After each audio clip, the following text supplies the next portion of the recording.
सो आज फिर से हम एक केस बेस्ड क्वेश्चन ले रहे हैं। अगेन ये क्वेश्चन ऑप्टिक्स के चैप्टर से रिलेटेड है। सो क्वेश्चन पढ़ते हैं, टॉपिक देखते हैं कि क्या टॉपिक पर ये क्वेश्चन है और फिर उसके बाद इसको सॉल्व करेंगे। A narrow tube is bend in the form of a circle of radius R. Okay, तो आपको एक ट्यूब दिया हुआ था और ट्यूब को बेंड करके इन्होंने एक सर्कल बना दिया है, जैसा कि इन्होंने फिगर में शो किया है। The two small holes S and D are made in the tube at the position at the right angle to each other. दो होल्स बना दिए, एक एस बनाया है होल और एक बना दिया है आपके लिए डी होल। दोनों 90 डिग्री एंगल पे हैं। A source placed at S generate a wave of intensity I not.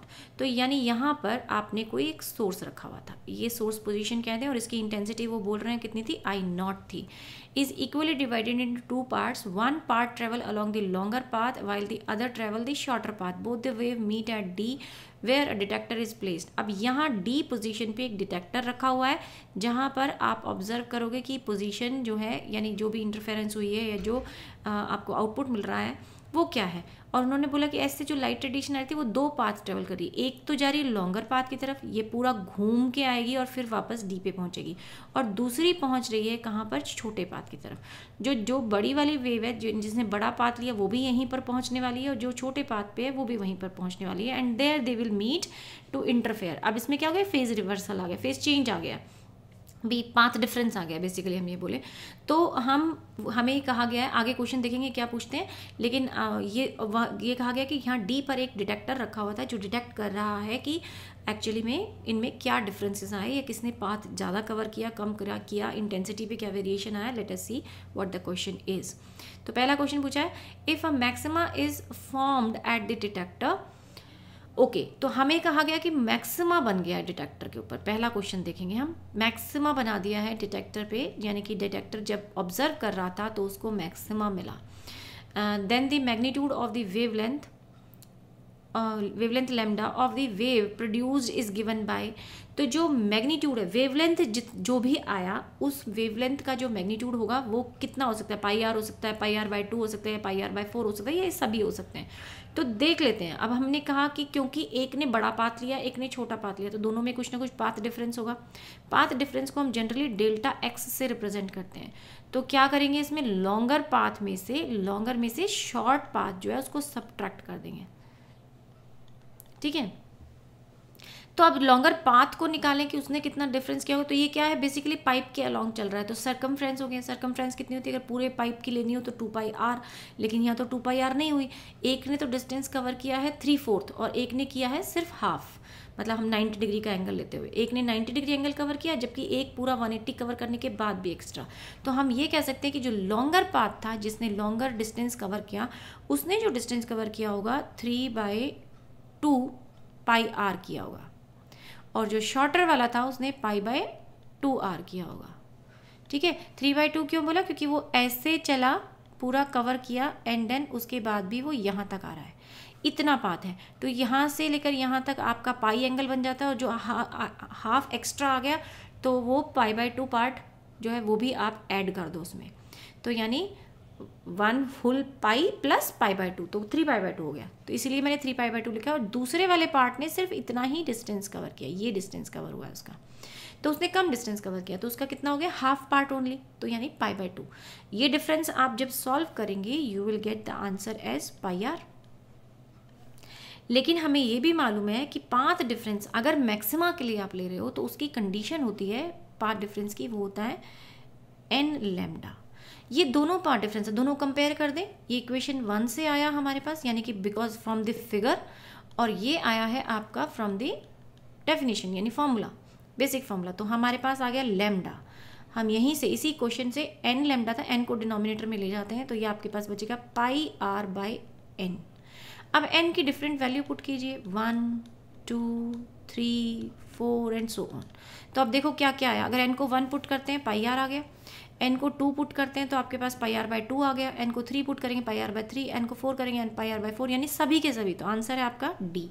तो ऑप्शन जो है इसका आंसर आपके पास आया था डी। सेकेंड क्वेश्चन देखें, if the intensity ratio of the 2 coherent sources used in the Young's double slit experiment, वो 49, इंटेंसिटी रेशियो क्या होता है, I1:I2, वो आपको दे रखा है कितना, 49:1।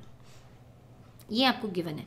And then what they are asking between the maxima and the minimum intensity in the interference. अब आपसे पूछ रहे हैं कि ये तो आपको गिवन है और आप हमें निकाल के दीजिए इंटेंसिटी मैक्सिमा का बाय आई मिनिमा का रेशो, ये हमें निकालना है।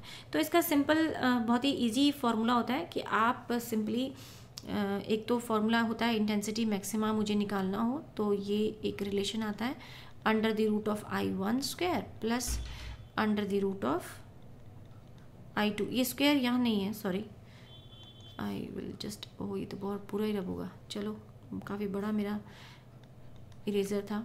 तो I(1) plus under the root of I(2) और उन दोनों का स्क्वायर मैक्सिमा के लिए। अगर मिनिमा लेते हैं तो यहाँ माइनस सिंबल आ जाता है। एक तरीका तो ये है क्योंकि ये रेशियो दिया हुआ है आपको, आप हम इसको डायरेक्टली तो नहीं मान पाएंगे कि ये I1 I2 है, लेकिन हाँ एक और तरीका है कि हम I1 और I2 के जो रेशियो है उसका अंडर द रूट को हम R मान लेते हैं। R को आप A/B भी बोलते हो। A और A क्या है, एम्पलीट्यूड है, B क्या है, वो भी एम्पलीट्यूड है। एम्पलीट्यूड स्क्वायर जो है वो इंटेंसिटी रेशियो के इक्वल होता है। तो अगर मुझे A/B चाहिए वो क्या लेंगे हम, अंडर द रूट कर दें, जो इंटेंसिटीज़ का है उनका अंडर द रूट कर दें। तो यहाँ पे अंडर रूट करेंगे तो क्या आ जाता है, ये 7/1। तो हमारा फॉर्मूला बनता है R+1 और R-1 ये होल स्क्वायर कर दें। तो आप सॉल्व करेंगे, ये सिंपल है। R की वैल्यू A/B गिवन होता, अगर एम्पलीट्यूड गिवन होते तो हम सीधे से एम्पलीट्यूड पुट करते, उनका रेशियो गिवन होता तो हम एम्पलीट्यूड का रेशियो पुट करते।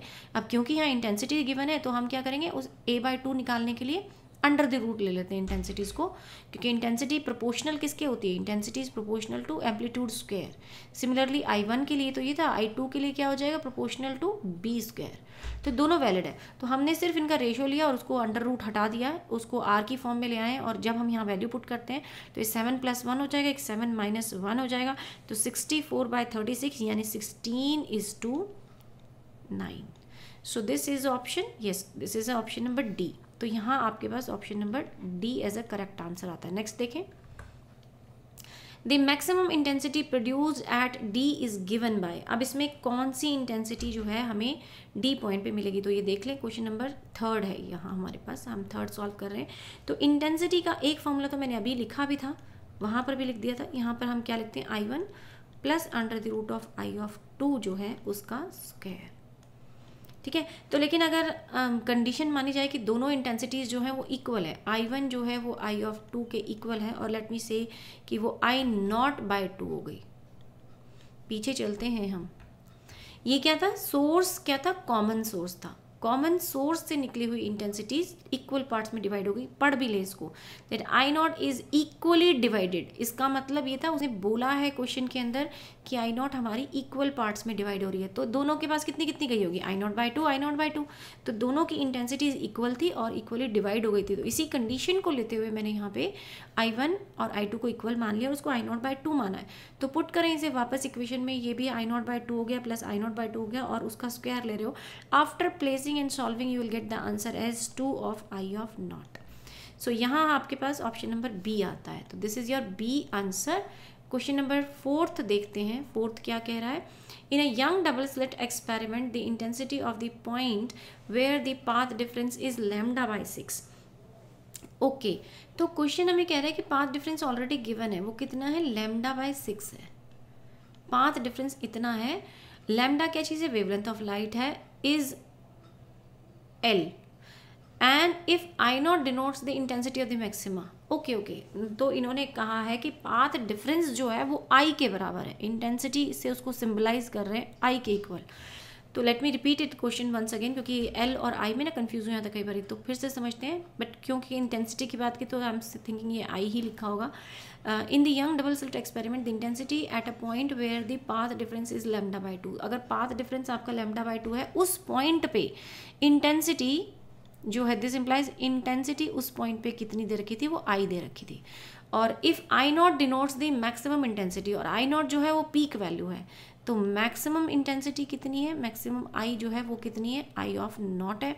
तो आपसे पूछा है फाइंड द रेशियो I/I0। तो हमें I को I0 से डिवाइड करना है और वो हमें फाइनली निकालना है। तो अगर आपको याद हो तो फेज डिफरेंस हम कहते हैं ये सीधा फॉर्मूला होता है 2π/λ इंटू डेल्टा एक्स।